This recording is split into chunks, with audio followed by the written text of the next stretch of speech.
right? I don't have the names on in there Oh, because I had to pull Here, I'll pull up the old one for you. and I'll have a slide as well. So you're right. Here, yeah, it's right here on the slide. Thank you, Prissy, for doing that. Yes. There you go. Well, looky there, there's our team. We've got our sound off there. Let me come back and share our screen. Back in our I Zoom. know I'm kind of. I've got two, but I'm like, I'm I'm snuggling up to you. I'm used to like not having space. I'm like, look at this. We'll take two spaces. I know, we all get plenty of space. I'm like used to making. All right, Simona, if all goes well, I think we are set to go. Okay, good afternoon and welcome to the Sarah Smith Go Team meeting where we will follow the agenda as it has been emailed to you and publicly noticed. I would like to remind everyone that this is a meeting of the Go Team. Only members of the team may participate in the discussion.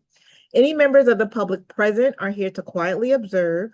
For members of the Go Team, please identify yourself when you speak for our viewing audience. I am pleased to call this meeting of the Sarah Smith Go Team to order at 3:06 p.m. Our first order of business is roll call. And If you're okay, I will call names in the absence of Javier. Yes. And Miss Prissy Stewart is our interim secretary. First is me, Stacy Crow. I am here. Simona Hinton Derrickson, present, Elizabeth Zelinski, Present? Ann Mentman, Here. Jennifer Moore, Present. Prissy Stewart, Present. Miss Carter, Kiesa Carter. I'm present. She's here and accounted for. Lakeisha Smith, Present. Kelsey Bunker, Here. and Javier Irizarry is so far not here. okay. This team will only be able to take official action if the quorum is present. So both Principal Perot and Miss Stewart, is there a quorum present? Yes, there's a quorum present.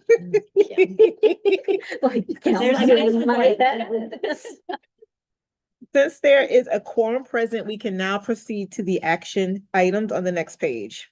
Okay, so our first order of business is to approve the agenda. This was provided to each of the Go Team members and copies are available on the Go Team website, on the Sarah Smith website. Go Team page on the Sarah Smith website. Are there any changes to the agenda? Were those updated at all? The agenda? We're Oh, doing not the agenda. I'm sorry. Agenda, No, we agenda, haven't agenda. yet. I was gonna wait till we brought it up Okay. here, but I did want to ask, we seem to always get rushed by the time we get to the principal's report. And I was gonna ask if you guys would be okay if we started with the principal report. Yeah. Because we're exhausted by the time we get there, and I do know this is gonna take a lot of brain power. Yeah. And so if that's the only thing I was gonna amend, I will cruise all the way to the end to get to it and then come back if you guys are okay. So we will do principal's report before discussion items. If you guys. So you agree, still have please. to approve the agenda. Yeah, we'll do the agenda minutes and then start with principal's That's fine. report. Okay. That works. That So- was my reflection. So do we have to vote on the change or just say all in favor? All in favor, Okay. okay. All in favor of the agenda? Say aye. Aye. Any opposed? And any abstentions? Do I write down name? Like you have to write All- the names of all the people? Just like it's. You can say all or none. Oh, Also, you can just write agenda was approved. Like this is how it was last time. She's always feeding us forms. but that wasn't the motion for approving the minutes. Okay. Approving the Yeah. agenda. The agenda. Who motioned to approve the agenda? I motion to approve the agenda. And then who Okay. seconded? Sure, I'll second. And then if it was a unanimous. Yeah. So you could say all. No, you don't I'm have to peeking tell me in second. on Miss Moore and Miss Bunker there.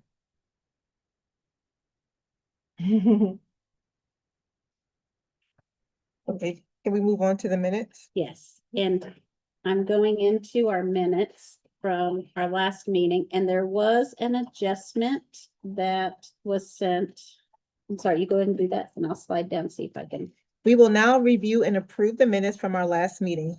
The minutes have been provided to each of you and is available on our Go Team website. Mhm. If corrections are offered, we can discuss them now. And so can you tell me So again what they? right there where you were, down below that, where it says Kelsey informed Go Team about the DLI meeting. Kelsey informed the Go Team about the cluster advisory report, so that can be in B.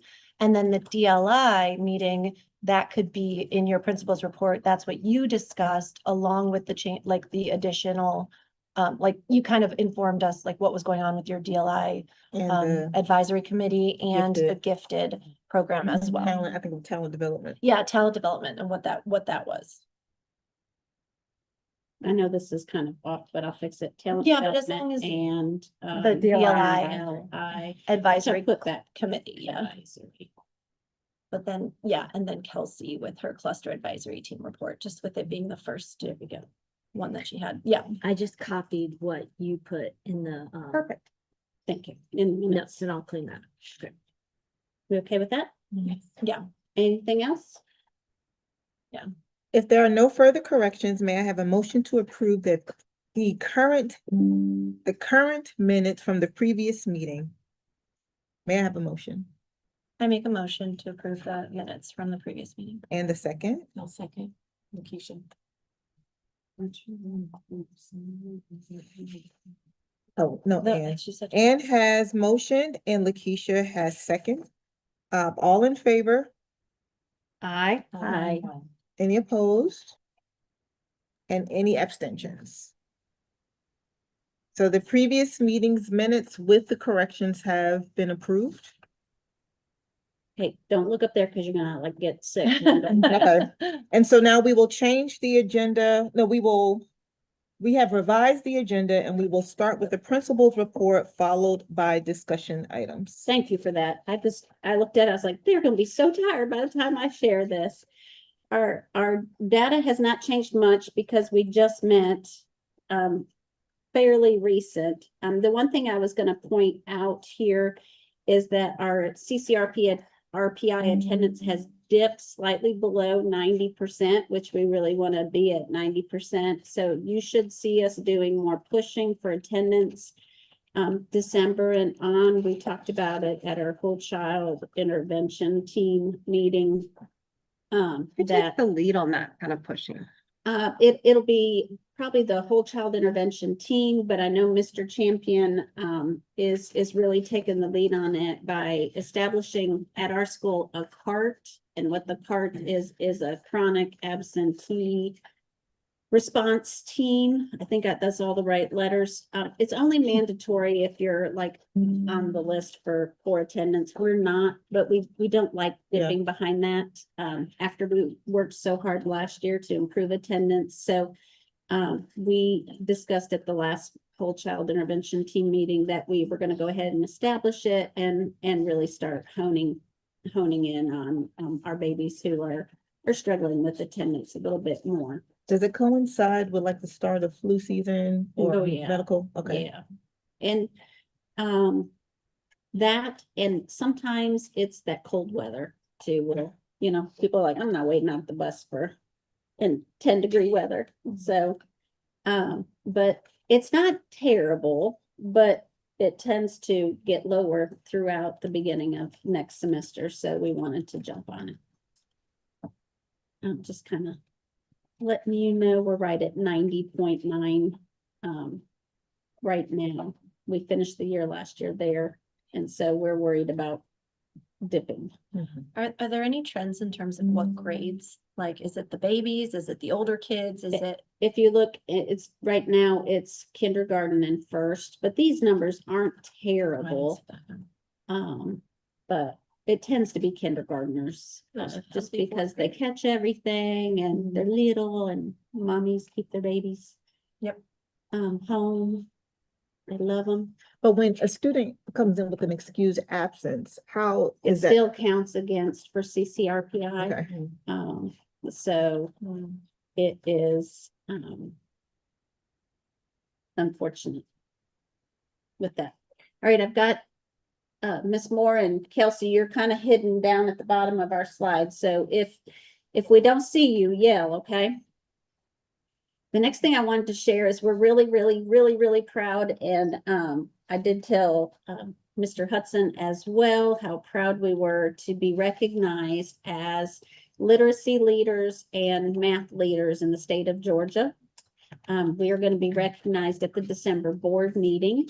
And it's, and got it kind of blocked a little with my screen here, but to start off with, our third grade teachers from last year, and then I always say, and all those kindergarten through second grade teachers that supported growth over the years, they were recognized for Gateway Growth. This is a new recognition in the state of Georgia. There were a handful of schools in Atlanta, I can't remember exactly how many, who met the criteria, and I have the criteria below here. Of just showing that growth from one year to the next, and in literacy. And then in fifth grade, which I copied it, we have fifth grade math was recognized. And so theirs is right here, but I copied the same thing, but it was fifth grade math. And again, for that growth. So we're super proud of the teachers, and I think we're just going to keep continuing that on as we go. We have CCRPI was just released yesterday, so it didn't make it to the slide deck, but I'm sure they'll have us share that with you next month. But again, if you look up on the Georgia Department of Ed, you type in CCRPI 2025, you're going to see a lot of wonderful things. You'll see we still know those same student groups we need to work in are the same student groups, particularly Black and ESOL students in both literacy and math as our student groups that we want to close that achievement gap. But we'll talk more about that, just like we talked about at the beginning of the year. But impressive results. And I told Mr. Hudson that I'm very proud to be able to continue what they were doing as a move in. And so with that, then we started talking about this last time, and I promised that we would touch back on it when we got back together. One of the things that we are doing as a district starting this year is, because we have some curricular resources that really support biliteracy, the DLI department finally has a solid guide for what students should be learning in DLI and Spanish literacy by grade. And these are the aspects of language and writing and phonological and grammar skills that the teachers will be integrating into their instruction. And I've been with the DLI program since 2016, and we have really, really needed this. And it really does help to hone in. So we started working with the DLI Spanish partners on this. And you shouldn't see it in isolation. Like, you shouldn't see a worksheet coming home that's working on conjugating verbs, verb conjugation. But what they really want, for example, in third grade, is they should be able to recognize in a sentence if that's a past tense, or if that's a present tense, or if it's future. So that they can understand the context of the story and the setting. And so that's where that really starts, for example. So I just wanted to share that with you. I hope we do more things with it as a district, starting to look at like assessments and things like that, so we can gauge it a little tighter.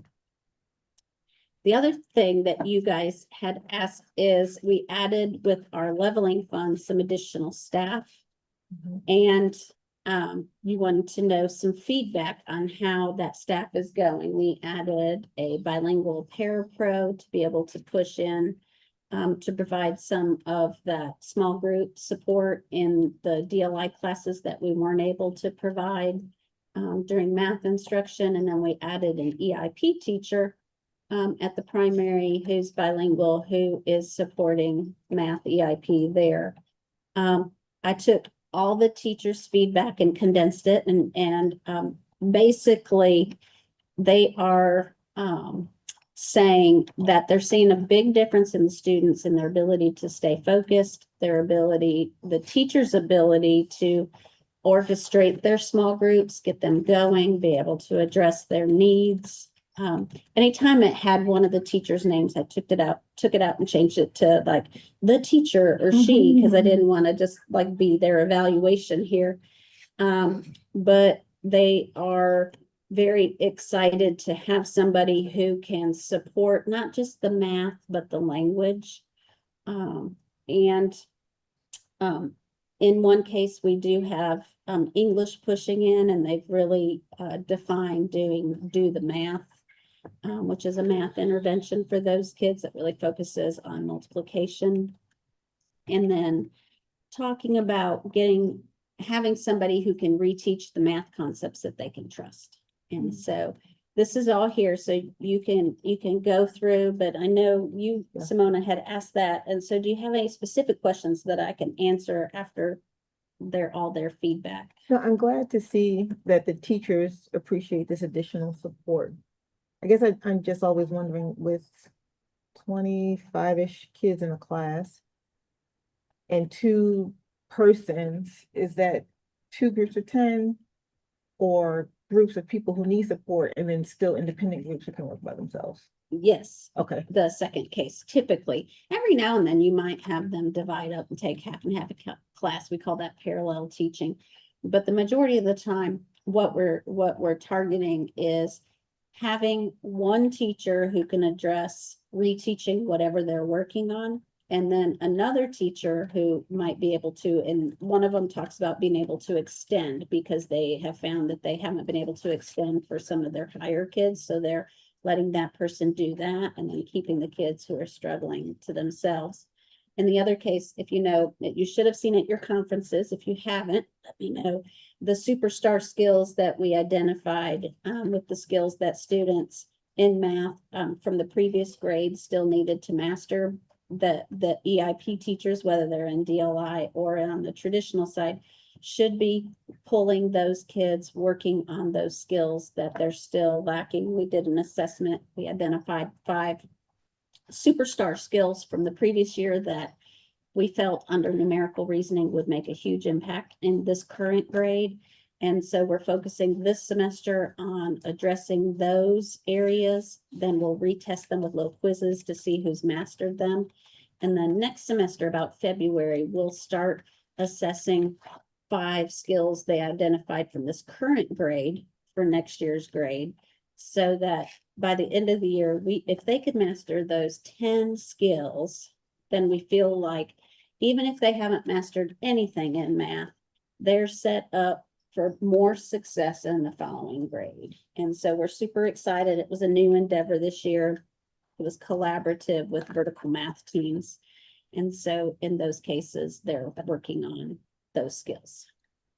Some of the feedback I hear from parents in DLI is that the math tests are in English, but they're being taught math in Spanish. So are the EIP teachers fluent in both English and math so that they can bridge the Spanish math concepts to English math concepts as well? The teachers are, one pair is Spanish speaking, but the tests alternate in English or in Spanish based on unit. And I can't remember if odd units are Spanish or even units are Spanish, but depending on the unit, they'll do one assessment in English and then one in Spanish and vice versa.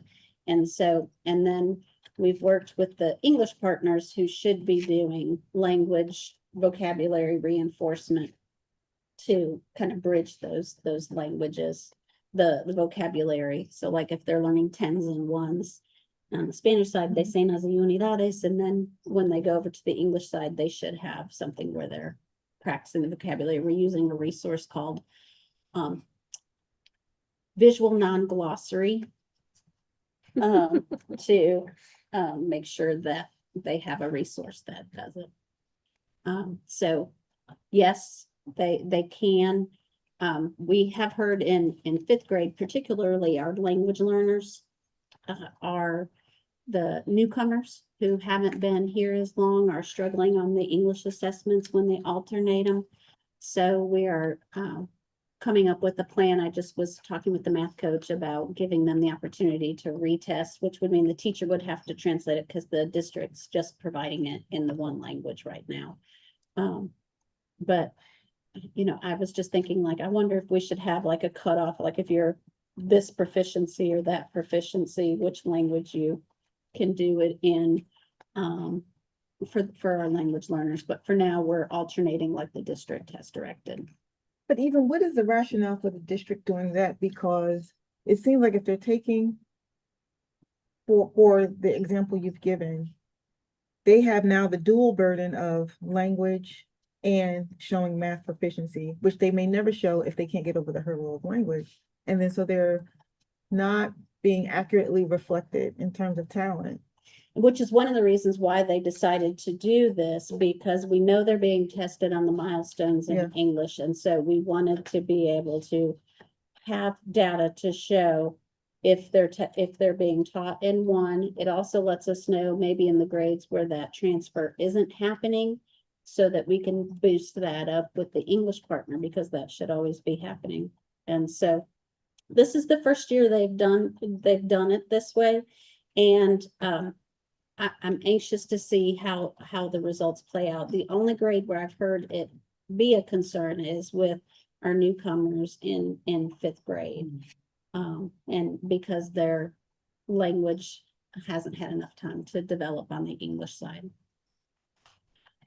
And then what are you hearing about math concepts in the traditional classes? Are they receiving EIP support in the classes? They're either pushing in or pulling out for their math EIP support. Same thing. We did this one because it connected with leveling. But for example, in 4th grade, those classrooms are so large this year, we made sure to do pull out. So it reduces the small group time, the number of students in there during small group if Ms. Carter pulls out a group. And so you want to share it all, like your experience? I pull out 5th graders for reading. And I mean, I'm enjoying it because I feel like the kids need small group instruction, especially those that are struggling anyway. Specific questions that you have. How much time per week do EIP students receive in services? So I pull my 5th graders for 50 minutes a day, Every single day? every single day. Yes. And EIP is K through 3. K through 3 is 45 minutes, and 4th and 5th are 50 minutes Per day? per day. And It's a during little that- bit distorted on the double specials day because everything's got to get cut a little bit. And so during that time, I'm targeting instruction where they really need some extra, and then just providing additional strategies and hopes that they will be successful on testing. 45 minutes for. Yeah, Do y'all use for K Orton through 3. Gillingham practices for that? More so in 3rd grade. Ms. Harrison is more experienced in Orton Gillingham. I'm Orton Gillingham trained. However, I haven't used it in years, so I probably need a refresher. But for 5th grade, I'm not using that. I'm really using Magic School AI a lot in creating passages and helping them to build their comprehension skills. Can you guys hear her okay? She's got such a I quiet do have a voice. soft voice. I'm so It's so sorry. relaxing. I guess I'm just Goodness more. So working on reading comprehension, basically. So making passages, and we're going through those passages, highlighting important information, teaching them to cite evidence from the text and respond in complete sentences and choose the best answers. And then when I'm sorry, I know the EIP is always like, we're still trying to grapple with it. So does each EIP teacher have a similar like caseload? Or because when I'm thinking about like in dual language, that's 1/3 of our school. So and then the traditional is 2/3 of our school. So is there an equivalent caseload for EIP teacher? Teachers typically have 5 to 6 segments that they serve in a day. We do have 2 part-time reading and a math. If you remember in the budget last year, we added them. So there's a little smaller, 4 to 5, depending on how we could get them penciled in the schedule. So very similar schedules. Mhm. The DLI, of course, is at the primary, she serves all 3 grades, 2 segments. So she does two segments in kindergarten, morning and afternoon, 2 in first, 2 in second. And then Miss Gonzalez does similar here. We were able to get her 5. One is longer, so she hits 2 of the groups. Mhm. And so, very similar. But as you know, I strove very hard to make sure we were serving all of our math and reading EIP kids. Thank you. For You sure. can see that this year. into a class as well. And so on the push-in side, I'm the second teacher in there and helping support all of the students there as well. And then you had said that one's an EIP and one's a paraprofessional. Is the paraprofessional being used as an EIP teacher? Or is She is not generating any FTE. Okay, I have her pushing in as, just add additional support in the classrooms that she's pushing in or on the off our- Spanish side, Or innovative on the Spanish side, yes. Okay. Um, did they She have a is a cert- paraprofessional prior? No. No, so there was no paraprofessional. there was no support, Okay. and so she's going in for those math segments. Gotcha. She is a certified teacher in another country, and so we're working on getting her certification all transferred over. And, so you know how sometimes we have those random openings. Like, Mhm. we've got one in our back pocket when, hopefully we can get everything situated, so if something happens. And she's just here. She's just here. At the IC. Yes. It's Miss Gonzalez. So the kids may mention her. They recognize, and one of the teachers wrote, like, if she's not here, they're like, where's Miss Gonzalez? So they know that they. need She's her for very help. interactive It's awesome. too. Mhm. I've seen her a few times and kids have already taken to her. So that was my principal's report for today. Thank you. Yeah, we didn't run out of energy for it. Okay, so we will now move on to our discussion items of the agenda. And here they are. We're in that strategic plan time, and we're working on developing our 2025-2030 school strategic plan. And if you remember, the first thing slides are, the reason we're doing this is to make sure we're aligned with the district's strategic plan. It helps us to prepare for budget time, because today we'll be looking at our priorities, and then in our next meeting, we'll be ranking those priorities, which will help us as we move to budget season, which is always exciting. Are these action items? Where am I? Discussion now. Discussion. You're doing great. I can see it on your screen. And Elizabeth, she helps us all walk through. So you have a copy of this so that we can refer back to it. But if you remember last time, we looked at the 6 focus priorities. The 3 red ones and the 3 black ones, and we talked about the ones on the right-hand side are more directly related to that instructional side, and then the other one is about development of peoples and engaging community, all those pieces. So we're going to continue to keep working with this in mind, because our goal is to be aligned with the district's strategic plan. Any questions on that little guy? No. You remember playing with him? And if you remember, our Go Team focus is that mission and vision, and then the strategic goals of what we're working on.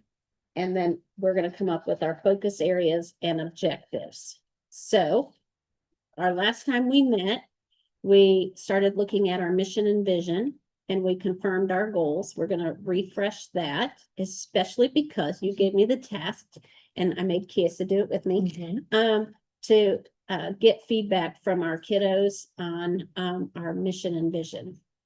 You also have in front of you a copy of the KPIs, because we'll be using those again. You have the old strategic plan, we'll be using that.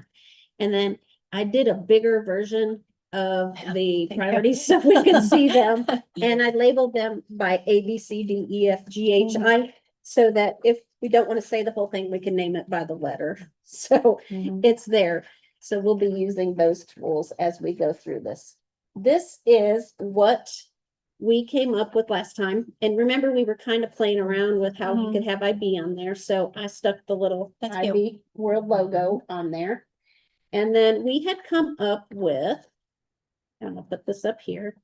To foster and include, why we exist is to foster an inclusive community that empowers every student to learn, grow, and achieve success in life.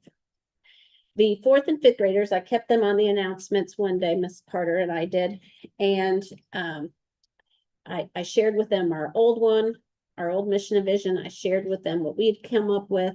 I told them to look for words they really, really liked and thought should stay in there.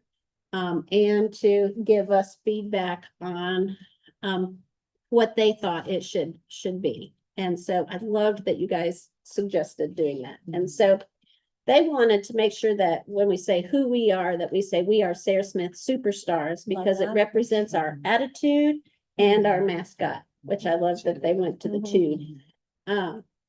They loved the words inclusive, community, empowers, grow, and achieve.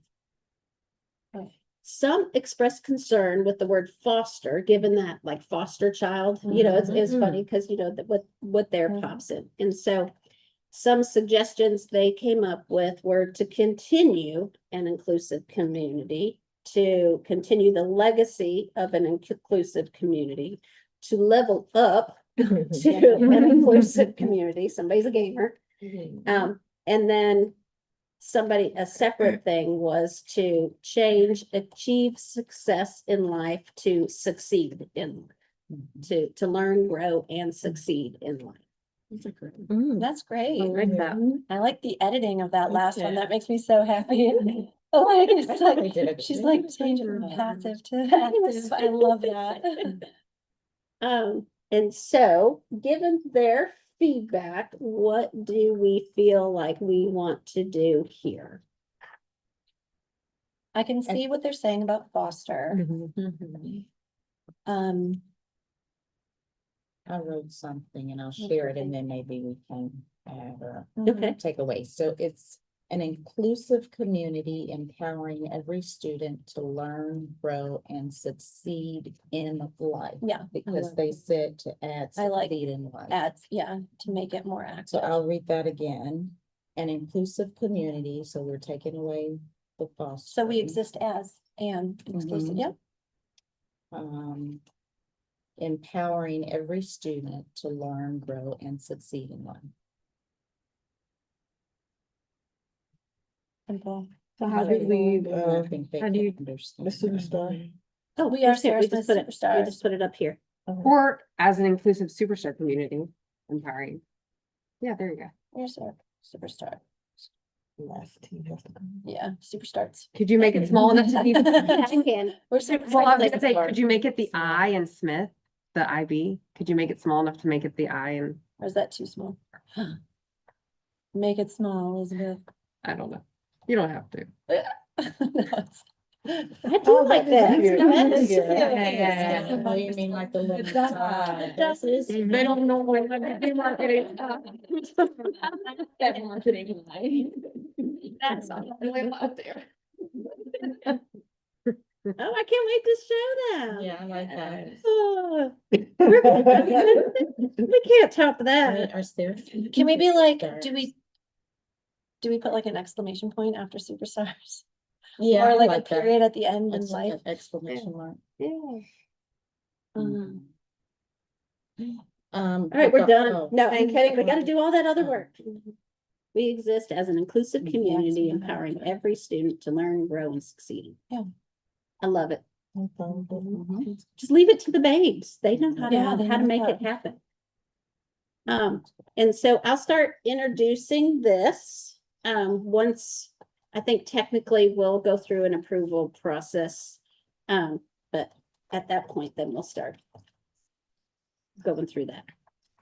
So I made sure we have, it was mostly the fifth graders Mhm. that really responded. They got creative. So that's all right, so the next thing I wanted to do is, if you remember, we looked at we had three goals that were right off the continuous improvement plan, reading, math, and that school climate goal. Yeah. Here they are. And so we had left off, we were already getting tired last time we were here.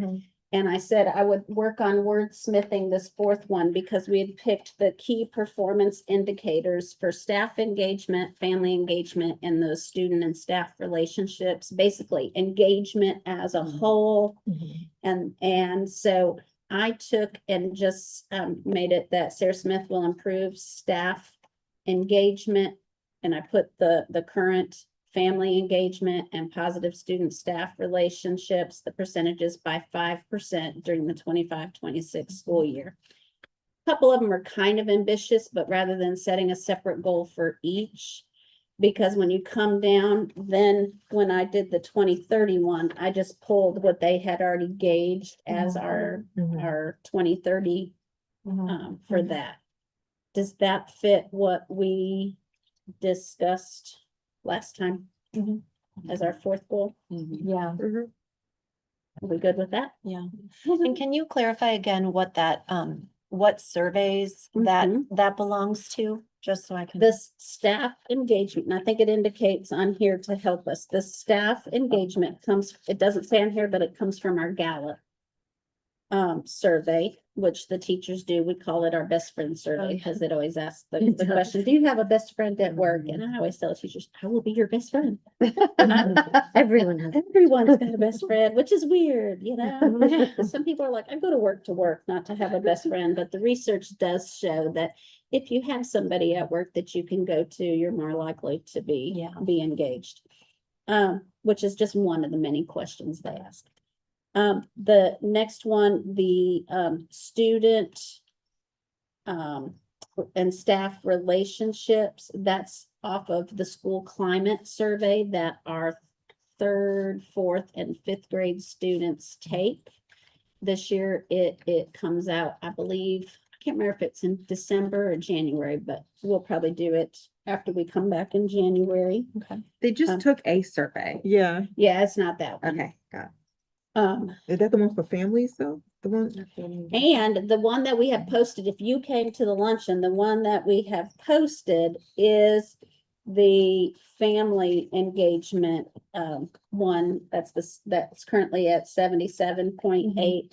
That's off the district's family engagement survey, that it's the percent of favorable responses to supporting student success, that the school supports student success. And that's the one that we had a relatively small. The school Selection? climate was the one where we had a relatively Okay, so small. it's not. Okay. And I really genuinely have to go back and look to see how the response last year compared Okay. with this family engagement survey. This survey that we had at the luncheon on the tables is out for the month of November. Okay. So I'll probably send one last Yeah. blast in case you didn't make it. We will get it. Another thing that you could do that I've seen at other schools that my kids go to is have it pop up when you come to the web page. It's like the Yes. first thing that pops up and it's like, please take this survey. That Yeah. is possible. Got Yeah, it. we've got the little flyers. Different note. Yep, Alfonso has that flyer, because he made our little signs that we put up at the luncheon, because we thought, well, that way if parents are bored there, they can sit. Does that function in Dojo as well? Like if we open Yeah, it we can send it to Dojo, yep. No, like a pop-up. Or Does like yours in have the, it? I think the Infinite Campus things go out really strong. Okay, I'll do it there too. But Where, if you put the link in Dojo, it'll work. where's the school climate stars? What is that prepared from? That is from the Georgia Department of Ed. It's alongside the CCRPI results. They come out annually. I don't believe that component has been released yet for last school year. But it is a combination of, and I think we talked a little bit about it. It's a combination of those surveys, the school climate survey. It's a combination of our attendance and of our discipline. If you remember, we talked about the two things that really hit ours was the discipline referrals for the more violent things like battery, hitting, fighting, those things, and attendance in our original 2 out of 5. Those were the 2 biggies. We have improved attendance. We're still working on getting kids to self-regulate. And Choose words, not fists. So those were those pieces. I would add again, just the KPI summary, if they can add the math to the elementary schools, And they didn't because in Right. the district, it's for the eighth and it's grade. in, I think it was Chandra was listening to ours, and I had an Mhm. email after our last meeting, and she said, yes, you were right. It is because it's on the middle schools, because on the district goals, they're using the eighth grade math Mhm. as an indicator. I promise you, we are not gonna not do our math because you see, we have it as our second Yeah. goal here. So even though we won't have a KPI, I can report it out pretty regularly to you guys. And all elementaries will be that way because that's our business. So the next piece is, and if you remember when we were at the summit, it gets a little wonky because we're gonna be kind of going after our last objectives on the old strategic plan. And we're gonna be doing an activity where we're gonna look to see which ones do we want to stop, which ones do we want to continue, and what are things we need to start. And so you can look at the real strategic plan, the old one, or you can look at the one I typed or the one I typed up. Because I'm like, that is too small. I need like special readers for that one. So, what we're gonna be doing is taking these parts here and converting it to fit into those 6 categories. And our goal is to have 1 or 2 under each. And I think there's a lot there, but I still think it's gonna be hard to narrow it down. So we may end up with extras, and then we might say, okay, what are the big focus areas? As I was kind of playing it through in my head. So here's the old strategic plan. We're gonna be looking through these priorities here to see what we're going to stop is our first one. And so I have the guiding questions here, but I also have them on the next one where I made them big. If you're okay looking at it that way. You guys still hanging in there? All right, I'm getting thumbs up. All right. Yes, job. we're good.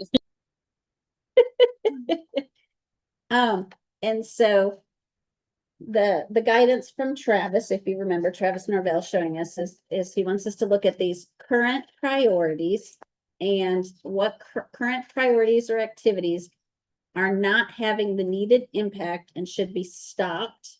And are there any priorities or activities that are no longer aligned with our mission and vision, those goals?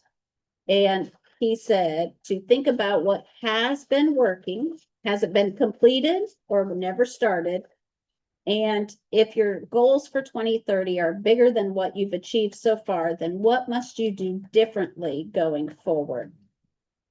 And again, I wasn't here as these were created. Even Dwight wasn't here when these were created. And so as I went through, they all made very good sense. But when I got to G is a strategy. It's not really an objective, where it says to implement a care team with 100% fidelity, utilizing the 7 core components. That is in order to serve all the students in our community with wraparound services and individual supports in order to, have success. That would be an example of an objective from that time, as opposed to how it's worded. So I just wanted to redefine that one. So essentially I can already say that one doesn't fit in because it's more of a strategy as to how we achieve the goal. But the rest sounded good. So if you want to take a minute and we could talk through any of them, like, what does that mean? Or something that you've seen on here that. Well, we actually, before last budget meeting last year, we actually took some time to talk about some of these. And we do not have to go by that, but we pared it down to 7 at that time. And I do remember we moved literate community up to the top. That was our number one Yeah. strategic objective, was developing a literate community in which students read and write with clarity and fluency across the curriculum. Okay, so But that's what we want to continue. So let's look at, are there any on here we want to stop? That's Okay. our first task. I think there are ones we can combine.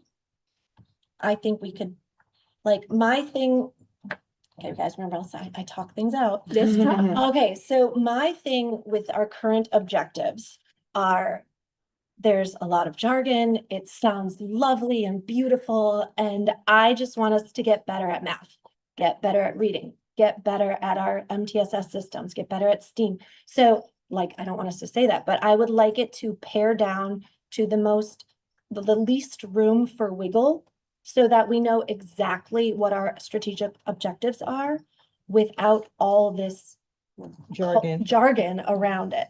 So, like, I think that there is ways to make that, like, so I just went through and like labeled like at the heart of everyone. So like B is IB, C is ELA, D is MTSS.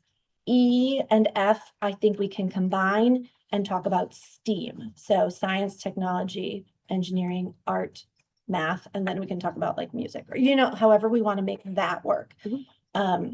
H is our team. So that goes with like our teachers. And then I think A and I can be combined. A culture of high expectations, trust, and strong communication that encourages inclusion of all stakeholders. Like, I think that's one idea.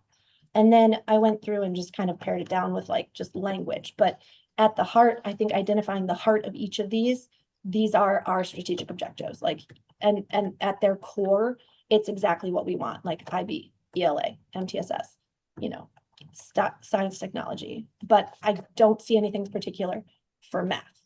I would like to see a math specific, not combined with technology, not combined with science, not combined with art, like math. That's my ideas. Okay. So in some of this where you're saying, we're not necessarily saying we want to stop doing something, but we're saying like E and F could be combined and shortened. Like, A and Yeah, I. so like, for example, E and F, I would say something like inspire students to be curious, creative, real world thinkers through a strong STEAM and SEL learning experience. Like, and that brings in also what we're talking about with the 6 pillars, the curiosity and doing that kind of stuff. Like for math, and something I thought of was ensure all students build strong conceptual understanding and procedural fluency in math, like straight into the point. I don't know if you might say that's a strategy that we would rather have under like the school strategy, but like there's no wiggle room there. Like, we are providing an environment where they have conceptual understanding and fluency in procedures, like I'm following you there. bare bones. Do these have to be measurable when we say them? We will be connecting our KPIs to them, yes. And so, but some of them, you know, we can get through surveys and in other connections, but we should be able to root it back to our continuous improvement plan, those 4 goals and these KPIs. Let me do first thing. So I see Miss Moore's hand up too. So Miss Moore, go for it real quick, and then I'm gonna just. I wanted to chime in about the word salad that I feel like some of this feels like, and I was wondering if this might be sort of what Anne is getting to. I agree with what she's saying. I don't know if it would be acceptable or even okay to underneath these alphabet letters to put bullet points that literally says, okay, what does this look like? Like, what are we doing? Because that thing that you did with us, Ms. Perot, with in the faculty meeting, doing our data on each shot, that was pay dirt right there, I feel like. And I mean, I just felt like that being able to just scour things and just do the looking and the data digging. So like, because Go Team, we're only on here for 2 years. And so if we have artifacts and evidence of what we're doing, when we said that's what we're doing, then we would go back and look at that. That's just my 2. What you're saying, a lot of those are the action steps that we take, our strategies to address these things. So I agree, word salad, totally. We all did and I could look back at Garden Hills and I'm like, oh man, yeah, same thing. So Just think we need to get really granular with what we are saying we're trying to do and then show how we're doing it if we can, if that's appropriate, because there's no sense in making this harder than it needs to be. it's not for this piece. This piece, we kind of do want to be up here, but I do agree that Okay. it could be more. Just want it to be digestible for everyone, the parent community, the teachers. I mean, for everybody. That was just I don't know how we get there, but that was just my comment. Yeah, Mhm. because as a go team. So if you guys are okay, I must say the one thing that, because I heard Ann say, all these really still fit in. I think we could take off the implement care team because it's a strategy, not an objective. So, because that's an action step we do to take care of our community. So with that, so Yes. in continuing, what I heard is we want to make sure that we have something that aligns, that we want to stay building inquiring brains for IB. And my A popped off of that one when I copied and pasted, sorry. That all these kinds of things want to stay. Yeah. But we kind of talked about taking the first one and the bottom one. And I got as specific in one that, and this is start, but it really is I particularly put, foster unity through collaborative initiatives that bridge dual language immersion and traditional strands. As a potential for ours. I think that connects into this bottom I, that's an active and engaged school community that encourages inclusion of all stakeholders. And Can you say mine that could again? become a strategy too. If we reworded it to have collaborative initiatives, but I was just calling out that big endeavor, but the inclusive thing is definitely there. Could you repeat it? Yeah. I put foster, and this was just a note as I was sitting in one of the 2 car accidents my daughter has had this week. Oh, no. Foster unity through collaborative initiatives that bridge dual language immersion and traditional strands. Is kind of, I didn't know if that fit in. We could also make it a strategy, and be more detailed. Because I know that's something we want to work on. Okay, so we need to condense these to 4, right? No, No. what we need to do is Four from- Six of them, right? So we got in this process, to 12. and we can wordsmith this later, okay? But if we say we want to keep the IB, we want to keep literacy, we want to keep the multi-tier system of supports to improve student groups. We want to make this one STEAM and embed it with If the people are arts, okay with that, I'm just saying, that we could do that. Does that sound? And we can wordsmith it, and then making sure we're developing our staff 100%. through diverse ways, tiered coaching, etc. And add math. And Yeah, then how do we feel add- about that? Like, because, Oh, I completely agree. okay, good. I was Right. like, I would love to see a specific math. So paying as much attention to things as I have the past few years, something that I feel like is really important is class size. And I don't know how to work that into strategic objectives, but I think it's really important. And there are schools in APS who flat out say class size is important to us. And so, I mean, that is something that I don't know how to work in here, but would like to, if people also see that as something. Oh, Yeah. thank you, Ms. I'm Stewart. a huge Yeah, proponent class of small. sizes. It is. I mean, I can in my- say we will be unable to achieve that in both strands. Because on the dual language immersion side, we have to start full at beyond capacity because of attrition. We lose that, but by the higher grades, they have decent class sizing, So what's the size of a DLI kindergarten? 25. Okay. Except for this year, Miss Holloway convinced me to let her add 2 more kids, so each of them were at 26. She's like, please, because at the time we just had 2 more Spanish speakers and so right now they're at 26 and 25.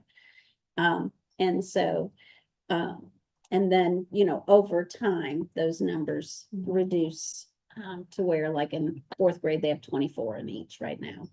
And in 5th grade, they have, 5th grade, I think are at 23 and 21, 22, something like that. I'd have to look. They're comparable to the other 5th grades, not 4th grades, just because the other 4th grades are full right now. So we can put class size as a priority. So we've kind of talked about continuing. And so the next thing is, So, well, just we're gonna get rid of, because we were talking about what we didn't like. Is A Yes. considered like jargon? If we You can't do think? classes, we could talk about student-teacher ratios. I think And then straight up that goes straight, but like, think it's straight up. but like, if we're saying like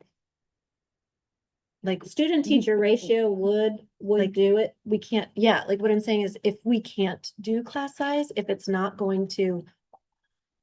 I mean, we could say I mean, I I think don't know, how do they behavior do it in issues other, how do they do it in are other? affected by class size. Oh, 100%. I think it's more than just Instruction, yeah, yeah, I do. You I think think it's it's more than behavior, just instruction. yeah, yeah. As a teacher, I do agree. Yeah, so how do we, Because I cannot change that aspect, but I can say that some of the way that we handle like student teacher ratio. Why are you that way? I brought a charger. Hold on. Where's my charger? But while you do that, I do we want say, to like, say, cap not it at every 25 DLI or- program goes to 26 students. We can do that at Sarah Smith if we want to say that in the DLI program, we'll do that. But not every school's DLI program goes to 26 students in kindergarten. So they They, start at they like go 20? up to 25 is what the district gives us when they do our lottery. Mhm. Um, Do other schools cap it at 20? Say we don't want 25? I've seen other schools have smaller classes in Is that kindergarten. because of enrollment or is that because of? It might be because of enrollment. Okay. It might be okay. I because, just- Some schools, especially outside of the cluster, I think Benteens might be a Don't little smaller. have- because well, like they're- with DLI programs, do you mean? yeah, they don't have the interest Yeah. as much. Yeah, because there's only outside of us, there's Benteen. And there may have been a French one that started now. Hmm. I can't remember if they did or not. But as far as at our meetings, it's just Benteen and North Atlanta. So I totally support the class size. But I can say it's, let me see if I can make this a little bigger. The teacher-student ratio is easier to, it's wrong direction, Stacy, to accomplish in that we can push in additional supports to reduce during core content areas. Because smaller class sizes mean more faculty, just more resources overall. And with a similar budget, it would remove supports, push to, and be more classrooms. It's doable, but You lose instead of something. having like EIP teachers that are able to push in, we'd probably move to more innovative. Well, we can't have more than half a grade level have innovative models at EIP at one time, because the district only allows, like out of 6 classes, 3 of them can be innovative, where they're smaller class sizes. And the teacher serves as the EIP and the gen ed teacher.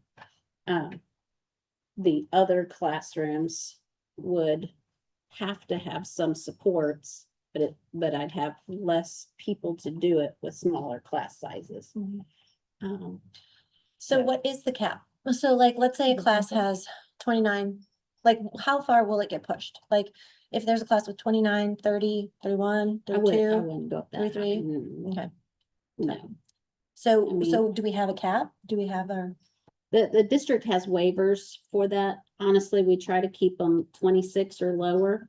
And then 4th grade I know is higher, so Mhm. that's, where we positioned ourselves. I think by making the decision to add the halftime positions, the 2 halftime positions, we could have combined those and had an additional teacher. Mhm. I can tell you already, I'm gonna have 7 fifth grades next year because it's too many kids. Mhm. Yeah. So if that is too many kids though at 27, then I think that it's worth putting in our strategic priorities that when we come to budget time, that we do have Yeah. to make tough choices Mhm.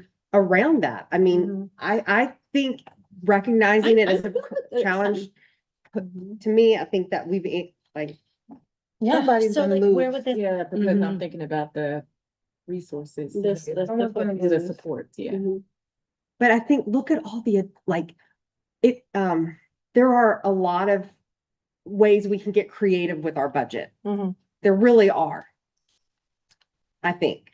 If we can, I mean, yes, we can, but we just have to make sure that no one is losing. I think Yeah. outside- Somebody's I going to think lose, and right now outside the of the fourth graders budget, are losing. Wait, So that's, so not the fourth graders are not losing, but I'm saying like, if you're gonna say we want nobody to lose, like, there's no way to make do that. nobody lose. There's no way to make everybody I happy. could guarantee. But there yeah. are ways to have a plan so that if a plan comes to fruition, we're not saying, oh, what should we do this time? Mhm. We can say, this is our bar. This is what we plan on doing regardless of the situation, Some of regardless those of how things this is are coming. strategies. But an objective, would be something around.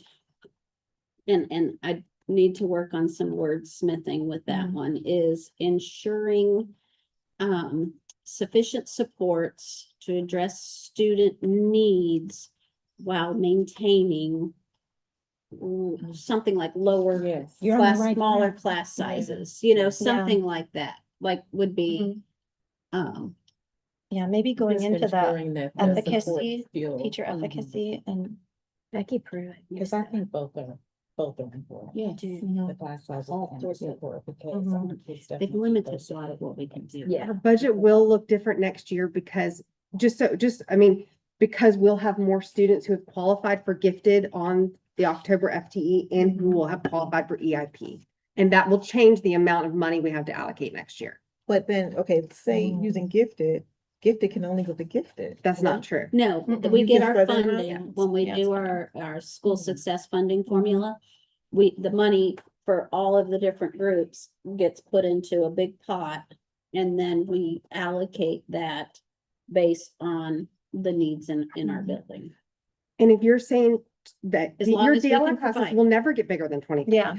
So like, I get why I mean, you know what I'm saying? Like, Yeah, I'm not looking at class, I'm looking Yeah, at you support. could- It's I more mean, for the one support. shouldn't Right. have got- Yeah, but Yeah. yeah. but a teacher managing that many students being in some of those rooms are small. Mhm. Like they're small. They don't have places to put their backpacks. Mhm. They don't have places to put their jackets. Mhm.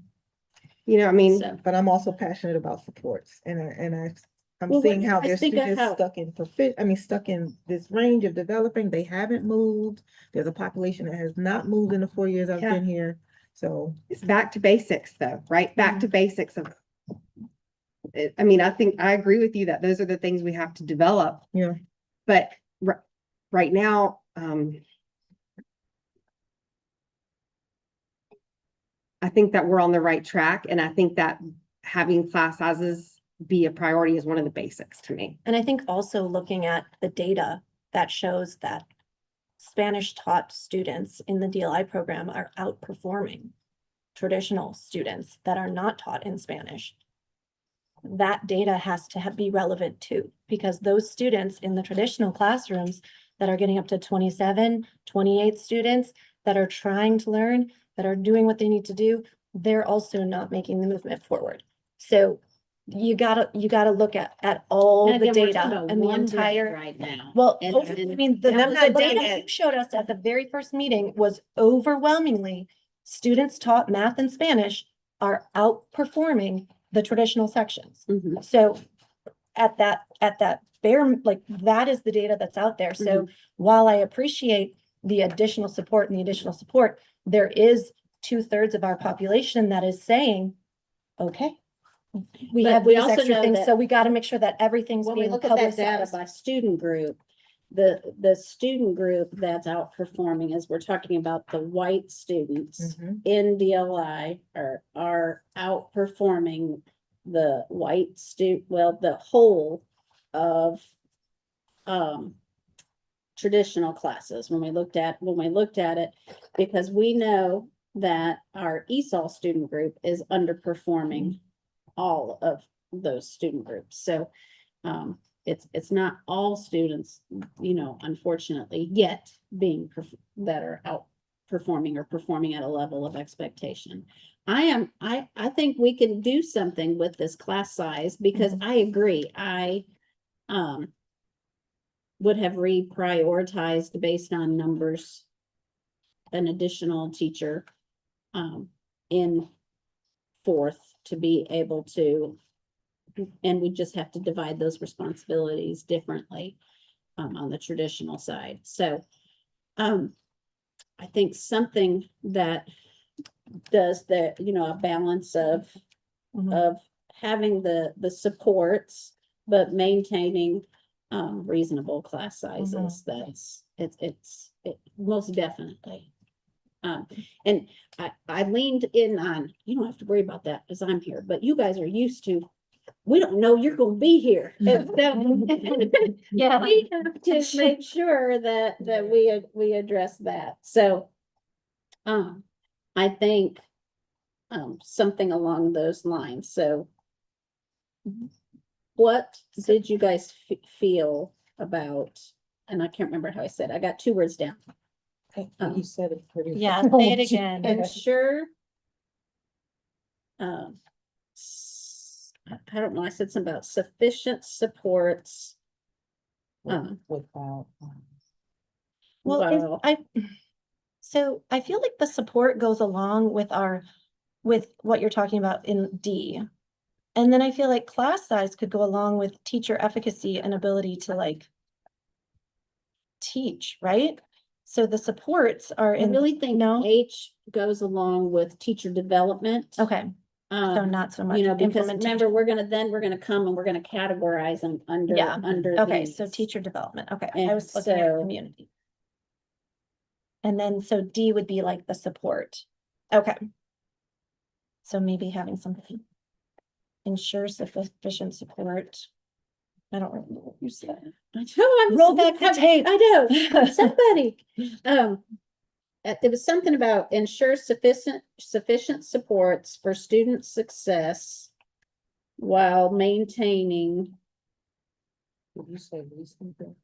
While maintaining, Let's say put a number on it. something class sizes, and so we can't, I hesitate to say a particular number because we don't know what the state would do or the district, Mhm. but I do believe 20, although there are plenty of rooms, plenty of places across the district or the state that have classes that high, I do feel like we would be doing better with less students in there, maintaining. I don't know the right term. Can somebody chat GPT and find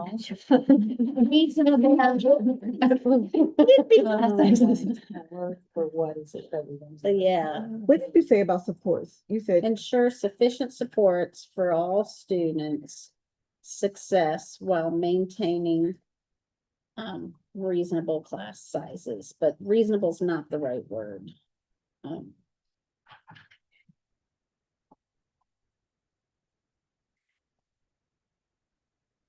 I think we said, I'm trying to follow my directions here in my slides, so I'm gonna take out A because we feel like we can build that in, right? And so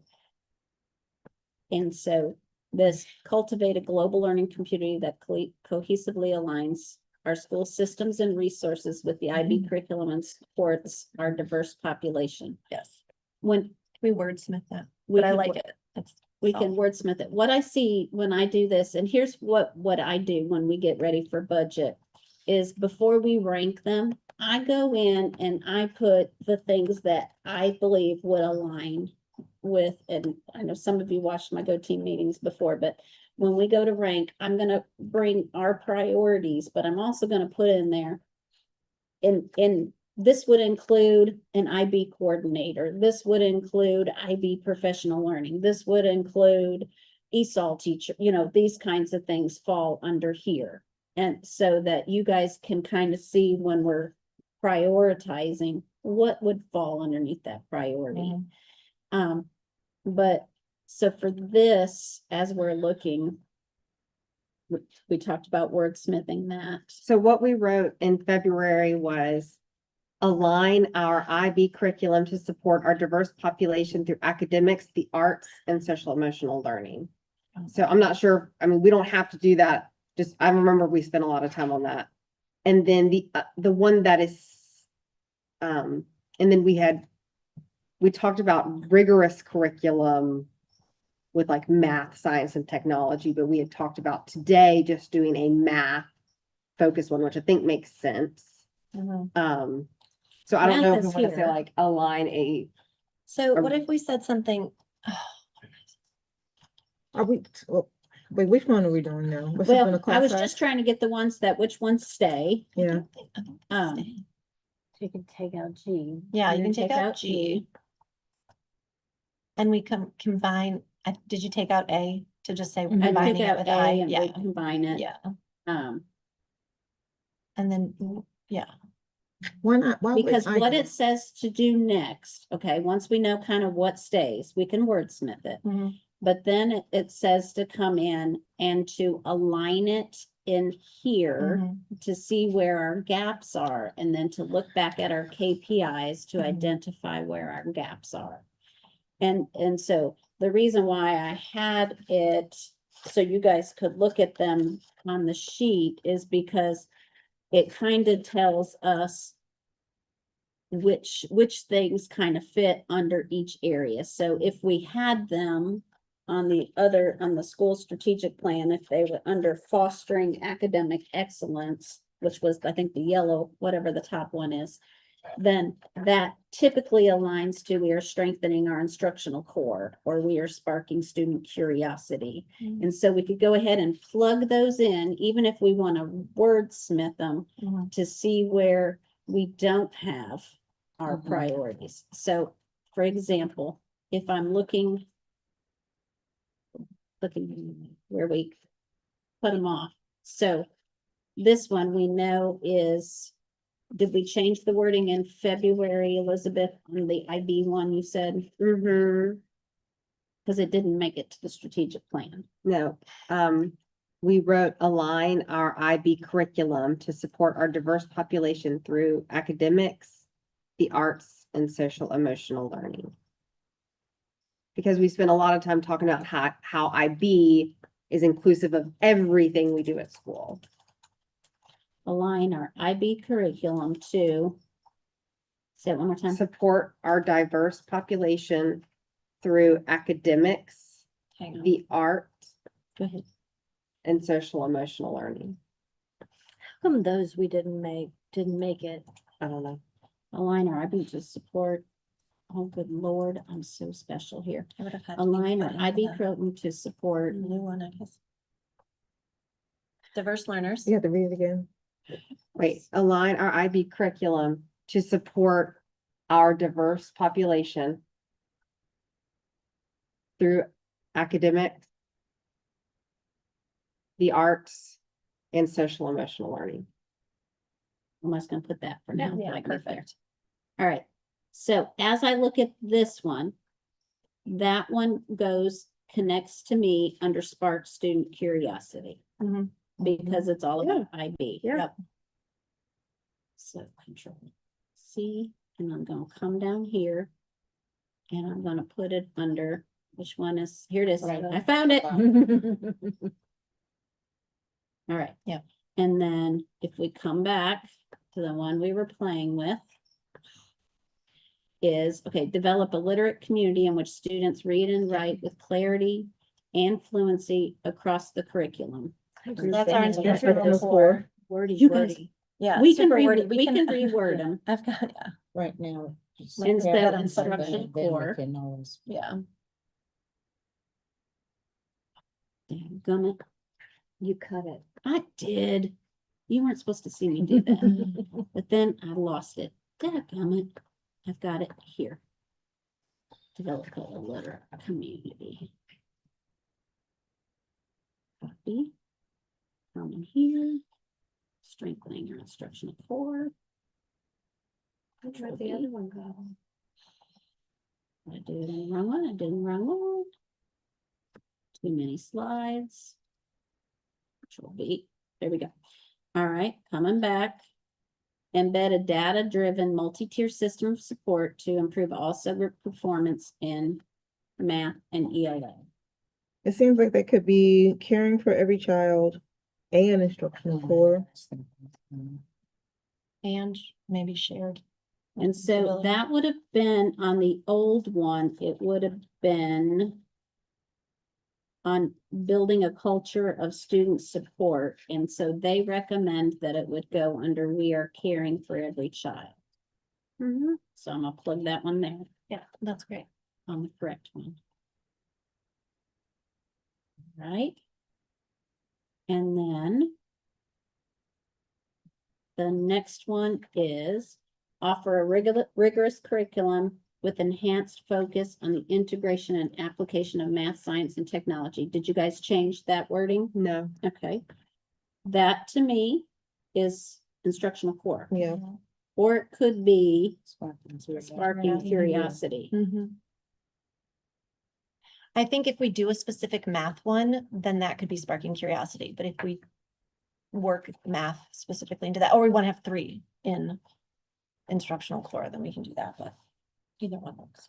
Let's long just as it's plop it. something- I'm gonna plop it under sparking curiosity for Mhm. now, and we can move it when we see what we have. Coming back up, create a well-rounded curriculum that develops the whole child by providing more exposure to and appreciation of the arts and social. I think we I did think we that. got rid of that Yeah, when we that one's reword Smithed the other one. Okay, because you guys said you condensed them. Yeah, Yeah. I did. Offer authentic and diverse professional learning experiences and tiered coaching to increase teacher efficacy. We kept that. I Yes, think our team is strong. for Yep. The strength of our team. Yeah. something Yep. like that. I think I agree. So let's plug that one in. Strength, our strength is our team. Yeah. Awesome. And then foster an active and engaged school community that includes, Mhm. that encourages inclusion of all stakeholders. Mhm. Our responsibility. Yep. Mhm.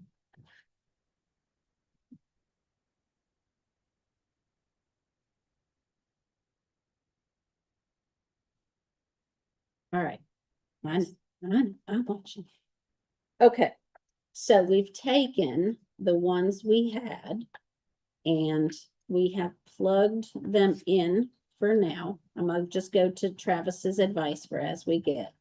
So he said, next, look back at our focus areas as a district, the 2030 strategic plan, Mhm. and our KPIs to identify the areas where we may be missing. And remember, we only need to have 1 to 2 objectives for each focus area. He said to make sure you have something in the community of believers. And strength is our team, responsibility shared, and system is efficient and effective. And so, but to look back at kind of what the district's focus is to kind of help us decipher ours. So I'm gonna come back down to where we were plugging in. And I know I'm a little bit bigger. There we go. Team, you guys are still there. I see you. So if we look, we talked about wanting to call out math individually as our strengthening our instructional core. And so Anne had an example of what that might sound like. Of It math? sounded like, Yes. Math. I said, ensure all students build strong conceptual understanding and procedural fluency in math.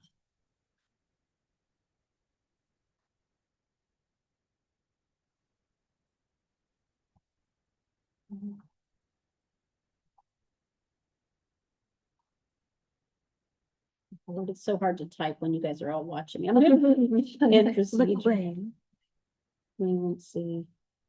And May, is that right? Yeah. Cheryl students build string, that's good. And then for caring for every child, we had embed a data-driven multi-tier system of supports to improve. I'm just gonna take off the others. We can always come back and add if we see a gap. For sparking curiosity, we have aligning IB and then our science and technology. Maybe we take math out here. STEAM, application of I like STEAM, STEAM. and we could play, because I know we talked about rewording that. And then up for our strength is our team, we have making sure we're coaching our teachers and developing them up. We have fostering an active, engaged school community that encourage inclusion of all stakeholders. And then we're missing, if we, to have something under efficient and effective. And the examples they have is maximize facility usage for the student and community good, leverage data to drive strategic financial investments, and implement sustainable initiatives. I think this could be where our class size fits in. I really do. Because it is a balance of doing the efficient thing and doing the effective thing. How do you guys feel like we could plug that? So, Everybody wiggle. We'll keep going. I guess.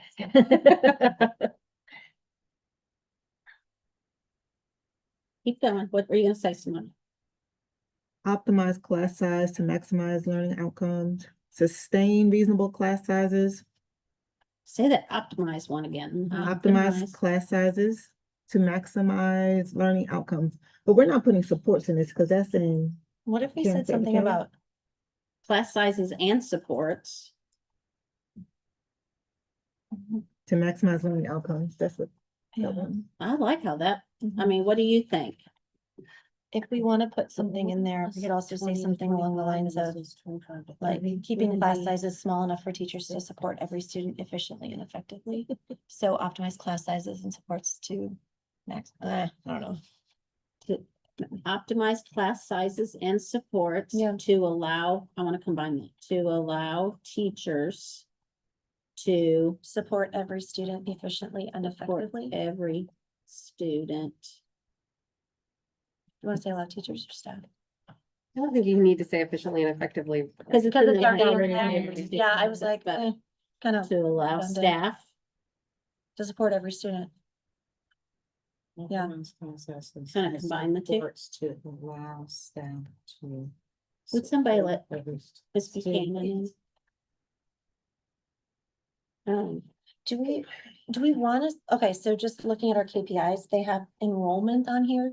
Can you kind of help me understand what this means here? It says our current is 809 and then it says 450. What is that? For all schools, they want to have as with a minimum of 450 students. Oh, that's our minimum. Target for every single school in Atlanta. So we have on a the big map. question. Go to, Okay, so we want. no, I don't, I can go to live streaming. I can catch a little bit. Okay. So. But we looked at our KPIs and I think we are still missing on the family engagement. That big goal, it is, or is it inclusive in?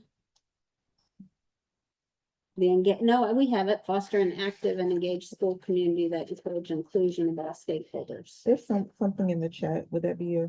Oh my gosh, let me see, where's the chat? Oh, we lost Miss Moore, she's gotta leave in 10 minutes, we got 10 minutes with her.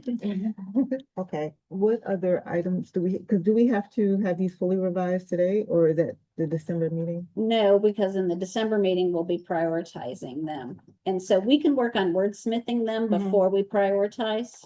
If, I think that that will work, but do we have anything from the KPIs? That is not there. I'm gonna look at, we are caring for of every child. One of the district's goals is to expand strategies that reduce chronic absenteeism and disproportionate discipline. Implement systematic culture and climate strategies. And increase student access to trusted and reliable adults. I think we need something in there connected to climate. Under Under caring for caring child. for every child, we're addressing the academic needs, but knowing that we are focused on improving, behavior, school climate, student self-regulation, those kinds of things. I think we need that, especially given that school climate rating of 2 stars out of 5, that Could we over the use next 5 years. What they have, improved systematic culture and climate strategies. You're looking at. I'm like, just looking that's a at great the, point. at the I know. good sheet.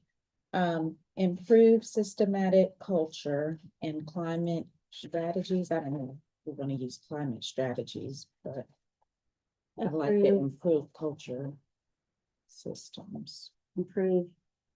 It's kind of like the A that we had created school-wide Oh, culture. it's, I said improve systematic culture, but we could just say improve school culture. Cause that's what it is. Improve school culture systems. Yeah, so what about like improve school-wide systems that support a positive, consistent and nurturing culture? Say again, Nurturing improve climate. school-wide. School climate. or Yeah, something. yeah. Okay, so whatever you. Improve school-wide systems that support a positive, consistent and nurturing culture and climate for all students. I like that. Improve school-wide systems that support a positive school, Culture and climate, is that what you said? support a positive school. That support a positive, consistent. I really like I do consistent. like I really consistent like that too. word. You guys, Yeah, because like consistency is consistent. key for improving. and a this. nurturing culture. We've left out, like equitable gains for vulnerable populations. I think that's here. Embedded data-driven Also multi-tier system of support to ensure, the way you said it, say it again. Equitable gains for subpopulations, I think you said for vulnerable. for populations. vulnerable populations, yeah. Populations or students. I guess it could be students because But I mean, if we're saying we're caring for every, I mean, okay. And so does this all, should we also though, in caring for every child, do we talk about math and ELA there, or should we be talking about, like thinking that the district is thinking of that as discipline and absenteeism? I think we could do it in academics and there's an academic line, you know, in there. Black students, milestones, students with disabilities, economically disadvantaged. I think we can fit it in here. And I think up here, the MTSS system is here with the math and the literate, in which all students read and write with clarity and fluency. Sure, students play strong, because I think the MTSS can fit up there with that instructional core. That's right. I mean, it's right there too. And the we are caring for every child in that first line, there's a little wordsmithing of support to improve all ensure. So I think maybe you just need to. We'll just see your system of support to ensure. I think you need to take Thank you. improve it all out. Yeah, keep two. To ensure equitable gains for vulnerable. vulnerable populations, vulnerable student populations. I mean. we And know teachers that, we too, know just that. And I like how that could be, And attendance, that could be behavior, that could be math, could be regulation. all right. We have drafts. We know we're gonna wordsmith them Mhm. as we start next time.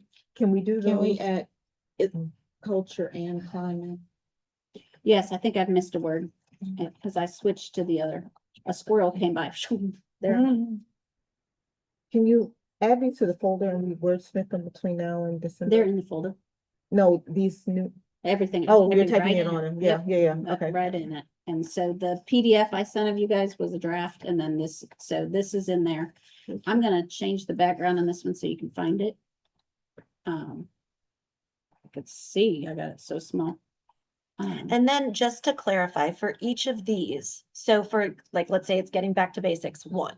So for getting back to basics 1, develop a literate community, there will be like a 1A, and that is our school strategy. So the it might say, strategies will go. implement this curriculum or whatever. You know, Yes, so, that's coming. so we're next. not getting into specifics. We are, Yep. this is the This modest, is this is what we're. our priorities, and then as a school, we develop Yes, those okay, strategies. Okay, gotcha. And you guys focus that.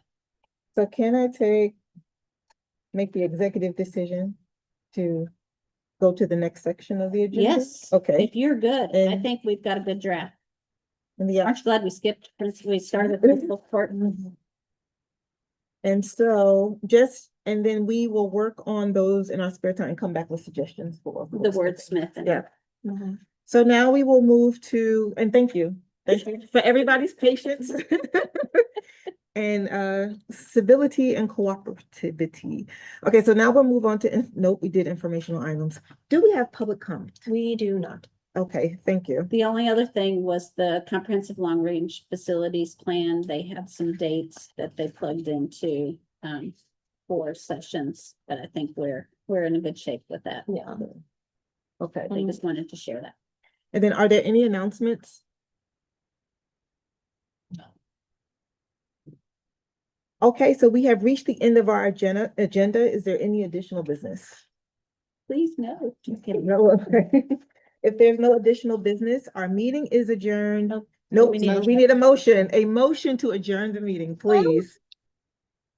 There we go. Kelsey jumped in. I motion to adjourn.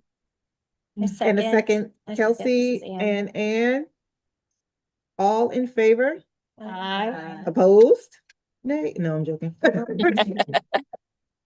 I'm in favor.